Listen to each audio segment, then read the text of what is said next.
to my channel. So today I want to talk about something that probably will touch a nerve depending on who you are, but I mean, what's new? I think this is all I do at this point is touch a nerve, so why not continue? As you can see, my face is not oily. Okay, I just did my 100 million step skincare routine, and so this is the result. It's called glass skin. I think we're gonna just work with it. Okay, we're just gonna work with it. Don't question it, because me not question it. I'm just like, pray to God this is glass skin and not that I'm doing something to cause overproduction of. Anyway, this is not what this is about. Today we are gonna talk about some terrible money mistakes that you may have been taught by your parents. Obviously your parents care about you, so if you find that your parents have taught you some of the things that I'm gonna discuss today, it does not mean that they're out to get you and how dare they. They probably just don't know any better, or they probably didn't know any better at the time. And so that's why it's important for you to know now. Either you can course correct, or you can just drop a comment saying, oh my God, this was me and this is how I fixed it. Just for people who don't know, this is what this is for. As you can see, my background looks different. I'm still in Bogota. I can't remember if I told you that I'm in Bogota already, but I'm in Bogota. I recorded a vlog that I was going to release Sunday that just gone, but I never uploaded it. So in that vlog, I think I did a whole explanation of me in Bogota, but this is what this is, okay? But as I said, we're gonna talk about some terrible money mistakes that you may have been taught by your parent. Number one, renting is horrible. Renting is disastrous, and you should only do it for the shortest amount of time ever, because your focus should be buying a house via mortgage, via the regular way, which is you're gonna save 5% deposit or 10% deposit, and you're gonna go take out a mortgage for 90% or 95% of the value of the property. This is what they tell us. But I'm not saying mortgages are always horrible. I'm saying, look at it this way. When you are renting somewhere, you are paying a third party for the benefit or for the use of the property that you were occupying, right? You do not own it, and your money is going into the pocket of another person. But when you take out a mortgage, a traditional mortgage, I keep having to say that, a traditional mortgage, what happens is, guys, think about it. You have to pay a third party money for the benefit of living in a particular building, the building that your home. You have to pay a third party, the bank, for the benefit of living in your home. And if you miss a payment, make no mistake about it, the bank is just like a landlord. They're not gonna, just chill. That's not what's gonna happen. They're gonna make sure you pay your mortgage. And if not, you know what's gonna happen? They're gonna kick you out, just like a landlord would. Now you're probably going to say, but at least I'm paying money towards the property, owning the property. But what a lot of people don't realize is that, especially depending on the type of mortgage that you have, which is the most popular type of mortgage, you're paying majority of your monthly payment is interest first. Majority of it is going into interest payments. So really, how is it any different from paying rent? I mean, I'm just saying what you can do. I mean, I feel like so many people are gonna be like, oh, but you know what is the truth, and this is what it is. As I said, mortgage is not 100% bad. It depends on how you do it. What you can do is, instead of you putting on a 5 or 10% deposit, you put down a larger deposit. And I know the next question is, we're going to find money from the same place where you find the 10%. You just need to put a strategy in place. 1, 2, you need to just do it for longer. That's the thing, right?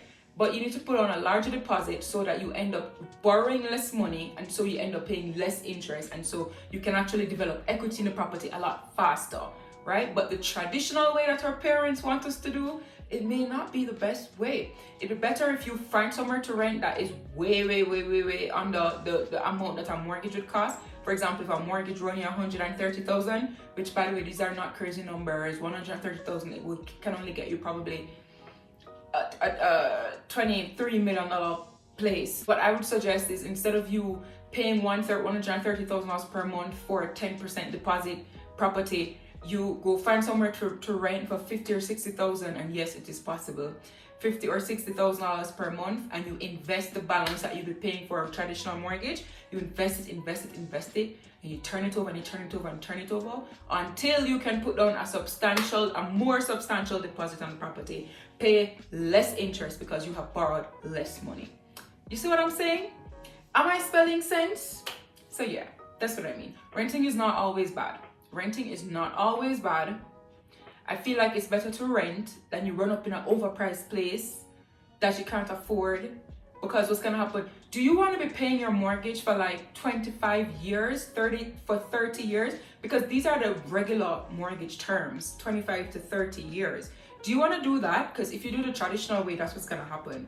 Or you could take out a mortgage for 10 years because you've put down a more substantial deposit, so you don't need as much money from the bank. And so you develop equity a lot faster. But for you to do that, you'd have to rent so that you can invest balance. Am I spelling sense? Let me know in the comment section if this makes sense to you. I hope it does. The next mistake, the next money mistake that we've been taught by our parents is you need to save. You need to keep your money safe. Save and keep the money safe. But here is the thing. If you're going to build your portfolio and build your portfolio quickly or relatively quickly, you can't afford to just save. You can't afford to just keep your money under the mattress or keep it in a bank account. As a matter of fact, not even just if you want to retire early, but with the rate of inflation at 10%, you can't afford to keep your money in an instrument that is not at least attempting to keep up with inflation. You can't do that. And guess what? A lot of people don't want to hear this, but this is the truth. You cannot run away from risk when you're trying to build your portfolio. Full stop. I never ever said build your portfolio quickly, because if you want to build your portfolio quickly, you can't run from risk, period. You have to go take on even more risk. But if you want to build your portfolio, you can't stay away from risk. That's what investment means. You're taking on some amount of risk, right? So it's not about keeping your money safe.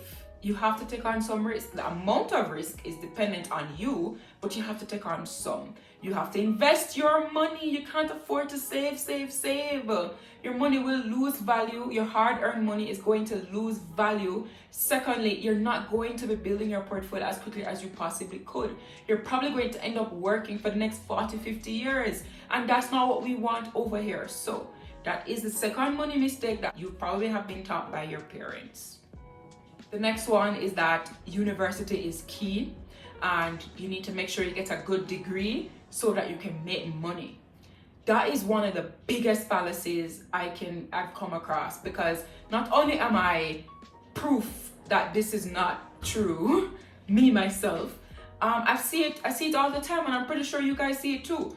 The people who are pulling in big money from their businesses tend not to have degrees. Some of them tend to not even have gone to college. Some of them have even dropped out of college. It's not about the degree. Make no mistake about it. You can pull in a lot of money with a degree, but I'm not saying, what I'm saying is that you don't have to say, I have to go to school to be able to make money. You can make money from what you're good at, what you're gifted at, or what your gift is, or what you know, what your knowledge base is, what you can do better than people. You can make money from that. You don't need a college degree, but if you ever, especially a Caribbean parent, tell a Caribbean parent, say you're drop out as a college. It's gonna be a whole thing. And then the reverse is also true. If you tell them that you're gonna go to college, they're the proudest ever. They're so proud of you, and them walk and them tell the whole village. But the moment you tell them saying I was a college, them just shame. Guys, come on, I'm telling you. I did, was it 7 years, 5 years? I did 5 years, 6 years in law. And look at me now. I'm telling you, you don't need a university degree to have a business, have a career, actually. You don't need it. But good luck telling our Caribbean parents that The next one is that insurance is a scam and you should stay away from it. Guys, insurance is not a scam. I think I have a video on my page talking about insurance. Life insurance is necessary. If you are going to go take out a mortgage at the bank, you have to have life insurance in the same amount. If you're taking out a $20 million mortgage at the bank, you have to have $20 million in life insurance. And guys, obviously the benefit that I just told you is not a dead life benefit. You're benefiting while you're alive. So you can't just listen to what they're saying in terms of it's a scam, because it's really not.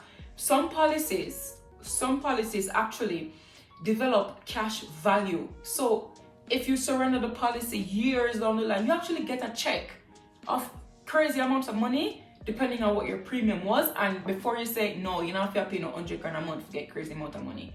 I'm telling you, talk to a financial advisor, talk to an insurance advisor, ask them to run the numbers and show you. You'll see for yourself.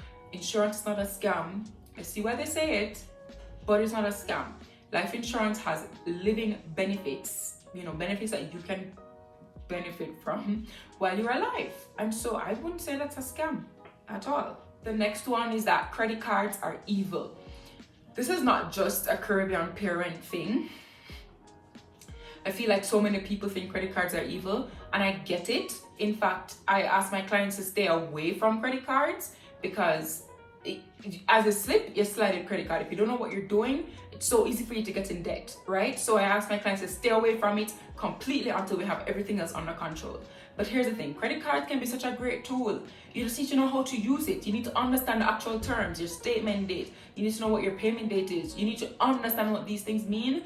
You need to, bottom line is don't make the month end and you have a balance on your credit card. In fact, if you want to do one better, as you use the credit card, pay it off. And you know what that's gonna do? If you don't have the money, you can't use the credit card. So it helps you to avoid debt. Guys, trust me, credit cards can be so useful. They're not the devil, they're not evil. You just need to know how to use them, right? And when I say pay it off by the end of the month, again, you need to know what that means, because it's not the end of the month, the calendar month.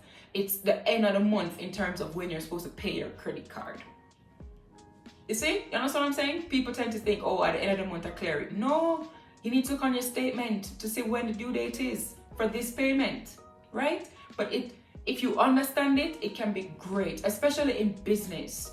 But I don't want to talk too much on credit cards because I don't want you guys to not understand it properly and go start using it and go run up in a whole heap of it, right? The place is getting so dark, and I low-key I can't turn on these because the light is gonna hit me right in my face and I can't do that.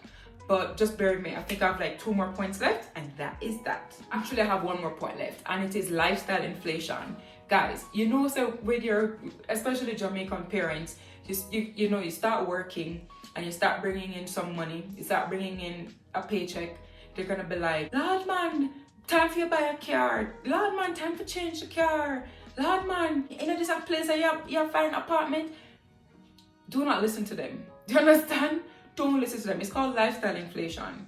It means as your income increases, you increase the cost of your lifestyle. Which, guys, if you're increasing your income and increasing the cost of your lifestyle, which are expenses, you're not going to be growing. So you need to try as much as possible to keep your expenses down so that you can build your portfolio quickly, get to financial freedom, and then you can do all the things that you want to do.